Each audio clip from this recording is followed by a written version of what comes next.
This is the moment alleged members of the Venezuelan criminal organization Tren de Aragua were hauled into El Salvador's notorious terrorism confinement center.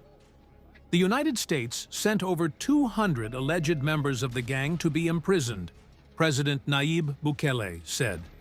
Today, the first 238 members of Tren de Aragua arrived in our country, he announced on X, sharing a video of shackled men being transferred from a plane to a heavily guarded convoy. The gang has been linked to kidnapping, extortion, organized crime, and contract killings. Last month, Bukele met with U.S. Secretary of State Marco Rubio and offered to house prisoners from the United States. His crackdown on criminal gangs has made him popular in El Salvador, but human rights groups have criticized his policies. He confirmed the gang members were sent to the country's maximum security terrorism confinement center, CECOT. Rubio stated that hundreds of violent criminals were sent out of our country and thanked Bukele for facilitating the transfer. The United States also deported 2 top leaders of MS-13 and 21 of its most wanted criminals to face justice in their homeland. The $100 million penitentiary, the largest in Latin America, was built in just 7 months in 2022 as part of Bukele's plan to combat gangs.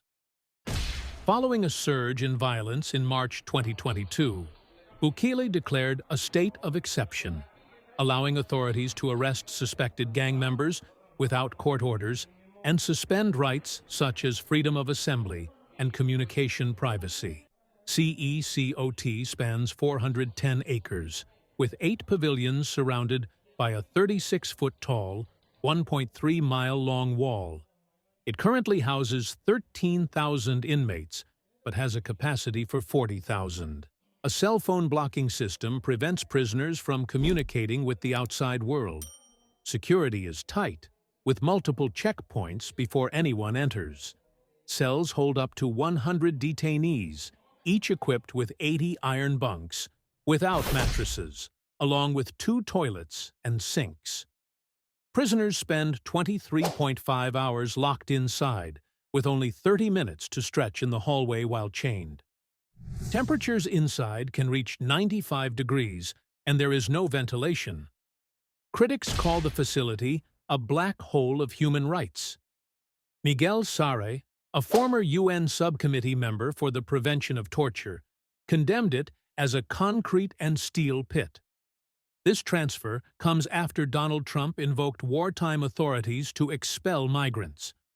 Trump signed an order under the Alien Enemies Act of 1798, allowing the deportation of individuals deemed threats. The law, previously used during World Wars I and II, applies to Venezuelan Tren de Aragua members over 14 who are not U.S. citizens or lawful residents. The ACLU and Democracy Forward challenged the order, arguing it was not intended for peacetime. A federal judge issued a 14-day suspension, though planes had already departed for El Salvador. Trump's Attorney General Pam Bondi criticized the ruling, calling it a public safety risk. El Salvador agreed to take up to 300 gang members designated for deportation by the Trump administration. Trump justified the move by stating Tren de Aragua is engaged in irregular warfare against the U.S., allegedly with Venezuelan government backing. DailyMail.com was the first U.S. outlet to report on TDA's arrival over a year ago, but the gang gained widespread attention after a video surfaced of members storming an apartment near Denver in August.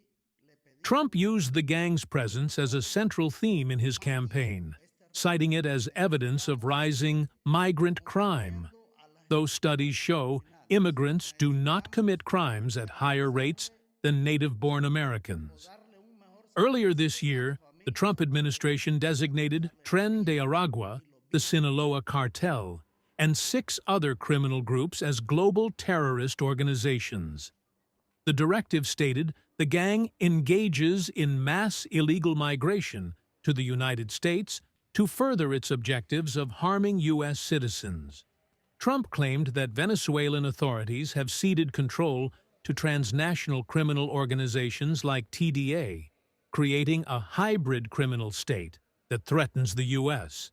He argued this necessitated stronger immigration policies and enforcement measures. Since its inception, Tren de Aragua has expanded its influence beyond Venezuela, establishing operations in Colombia, Peru, Chile, and other Latin American countries. Authorities in these nations have linked the gang to a series of violent crimes, including human trafficking, drug smuggling, and money laundering. In 2023, a large-scale operation in Chile resulted in the arrest of several high-ranking members, exposing the group's extensive international network. The gang is known for its ruthless enforcement tactics, often resorting to extreme violence to maintain control. Reports suggest that members use social media to coordinate criminal activities and intimidate rivals. Law enforcement agencies across Latin America have struggled to curb the gang's expansion, as its decentralized structure allows it to adapt and relocate quickly.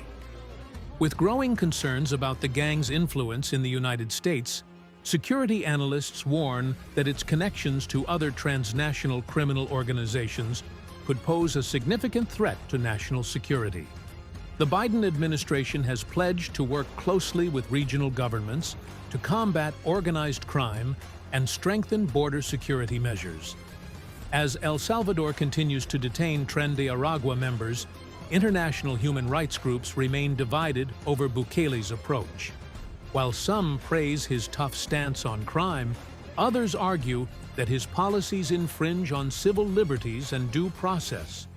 The long-term impact of these measures remains uncertain, but one thing is clear.